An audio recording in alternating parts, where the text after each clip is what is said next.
Assalamualaikum warahmatullahi wabarakatuh. Perkenalkan, kami dari kelompok 6 akan mempresentasikan PPT dengan judul Industri Tape Singkong, Ekonomi Sirkular dan Analisis MSDS. Di sini perkenalkan anggota kelompok kami. Yang pertama, saya Dinda Aisyah dengan NIM 102032500133. Saya Muhammad Rehan Fadila dengan NIM 102032500071.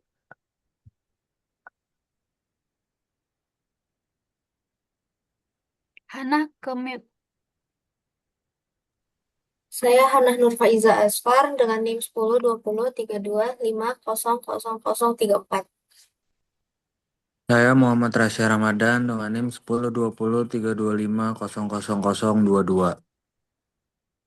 Di sini kami mempunyai table of content dari PPT tersebut. Yang pertama adalah latar belakang, konsep, industri, jenis, analisis, pemanfaatan, dan dampak. Yang pertama itu adalah latar belakang yang akan dibacakan oleh Rehan. Latar belakangnya, tape singkong merupakan makanan hasil fermentasi yang sangat populer di Indonesia. Produksinya banyak dilakukan oleh UMKM karena bahan bakunya mudah diperoleh dan proses pembuatannya relatif sederhana. Namun proses produksi tape menghasilkan berbagai limbah seperti kulit singkong dan limbah cair dari pencucian maupun fermentasi. Jika tidak dikelola dengan baik, limbah tersebut dapat menyebabkan pencemaran pada lingkungan dan menimbulkan bau yang tidak sedap. Oleh karena itu, diperlukan penerapan konsep ekonomi sirkular agar limbah dapat dimanfaatkan kembali menjadi produk yang memiliki nilai tambah. Selanjutnya adalah konsep ekonomi dan sirkular. Konsep ekonomi sirkularnya merupakan konsep yang bertujuan menjaga sumber daya tetap berada dalam siklus penggunaan selama mungkin. Berbeda dengan ekonomi linear yang menggunakan sumber daya lalu membuang limbahnya, ekonomi sirkular berupaya memanfaatkan kembali limbah agar lebih bernilai. Konsep ini memiliki tiga prinsip utama yaitu reduce atau mengurangi limbah sejak awal, reuse atau menggunakan kembali produk yang masih layak, dan recycle untuk mendaur ulang material menjadi produk baru. Lanjut. Selanjutnya adalah proses produksi tape singkong yang akan dibacakan Hana Nurfaiza Aswar. Baik, jadi proses produksi tape singkong yang pertama itu ada pengupasan. Jadi kulit singkong dipisahkan, lalu di sini menghasilkan limbah yang dihasilkan dari pengupasan tersebut, yaitu limbah kulit sekitar 15-20% dari berat bahan baku. Lalu yang kedua itu ada pencucian. Singkong dicuci menggunakan air bersih gitu. Hasilnya itu limbahnya, air limbah mengandung pati dan kotoran. Lalu ada oke lanjut, ada pendinginan. Jadi singkongnya itu didinginkan agar ragi dapat menjadi optimal. Nah, suhu ini sangat berpengaruh kepada keberhasilan fermentasi. Lalu ada pemberian ragi, jadi ditambahkan ragi terus melalui proses fermentasi. Yang terakhir fermentasinya disimpan selama 2-3 hari menghasilkan limbah etanol, C2 dan aroma khas tape. Selanjutnya adalah jenis limbah produksi tape singkong. Baik, jadi jenis limbah produksi tape singkong yang pertama itu ada limbah padat. Yang jadi ada kulit singkong, lalu dia itu ada 15-20% dari berat bahan baku kayak serat dan pati serta mudah terurai. Sisa tape reject atau gagal fermentasi. Lalu ada limbah cair yaitu air pencucian mengandung peti dan kotoran dapat menurunkan kadar oksigen di badan air. Air rendaman mengandung asam organik dan etanol. Lalu yang terakhir ada limbah gas, yaitu karbon dioksida CO2 hasil fermentasi. Uap etanol mudah terbakar dan berpotensi menyebabkan iritasi. Bau khas fermentasi selama, jadi ada bau khas fermentasi gitu selama diproduksi. Selanjutnya adalah analisis MSDS bahan produksi yang akan dibacakan oleh Rasya. MSDS itu Material Safety Data Sheet adalah dokumen yang berisi informasi keselamatan, bahaya bahan, cara penyimpanan, serta penanganan darurat. Pertama itu ada singkong. Risikonya itu rendah. Kulit singkong mengandung linamarin, senyawa sianogenik. Diperlukan ventilasi saat proses pengupasan. Gunakan sarung tangan dan masker. Kedua itu ada etanol. Etanol itu resikonya sedang. Mudah terbakar, dapat mengiritasi mata, hidung, dan tenggorokan.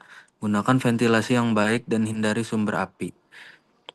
Ketiga itu ada ragi tape. Ragi tape itu resikonya rendah.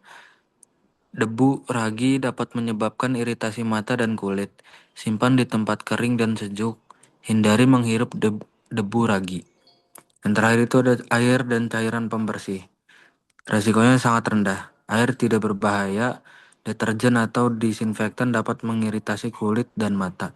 Ikuti petunjuk MSDS masing-masing produk. Selanjutnya adalah pemanfaatan limbah dengan ekonomi sirkulasi. Limbahnya itu ada kulit singkong, limbah cair, dan kulit singkong.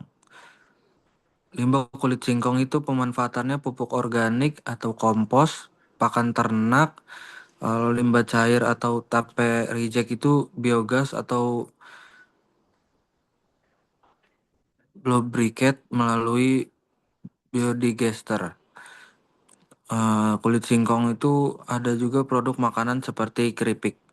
Pemanfaatan tambahannya tape reject dapat dimanfaatkan sebagai MOL. Eh, ya. Tape reject juga dapat digunakan sebagai pakan ternak. Selanjutnya adalah dampak terhadap sustainability.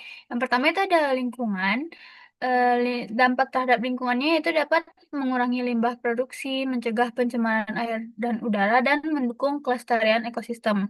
Soalnya ada di ekonomi, membuka peluang usaha baru, meningkatkan nilai tambah produk, meningkatkan efisiensi penggunaan bahan baku. Yang ketiga ada keselamatan kerja, di mana penerapan MSDS sendiri dapat membantu memenuhi standar K3 dengan menggunakan APD yang tepat serta ventilasi ruang fermentasi yang memadai. Yang keempat adalah keberlanjutan usaha, di mana UMKM ini menjadi lebih kompetitif, memenuhi standar industri yang ramah lingkungan, dan lebih mudah memperoleh dukungan pemerintah. Kesimpulan yang dapat diambil dari semua penjelasan ini adalah di mana limbah tape singkong yang terdiri dari tiga, yaitu padat, cair, dan gas ini, dapat memiliki potensi untuk diolah menjadi produk bernilai tambah. Lalu untuk bahan produksi umumnya sendiri memiliki risiko rendah, namun etanol dan linamarin tetap memerlukan pengenanganan yang aman sesuai MSDS. Yang ketiga yaitu ekonomi sirkular merupakan strategi penting untuk mewujudkan industri pangan yang berkelanjutan. Dan yang terakhir adalah penggunaan APD dan ventilasi ruang fermentasi harus diterapkan secara konsisten.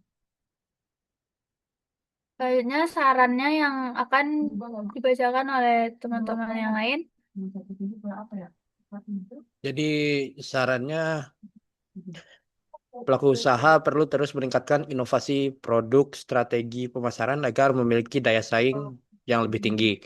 Pengelolaan limbah juga harus dilakukan sesuai prinsip ekonomi sirkular. Selain itu, dukungan pemerintah melalui pelatihan pendampingan dan bantuan modal sangat diperlukan untuk membantu perkembangan UMKM ini. Pemanfaatan teknologi digital juga penting untuk memperluas jangkauan pasar.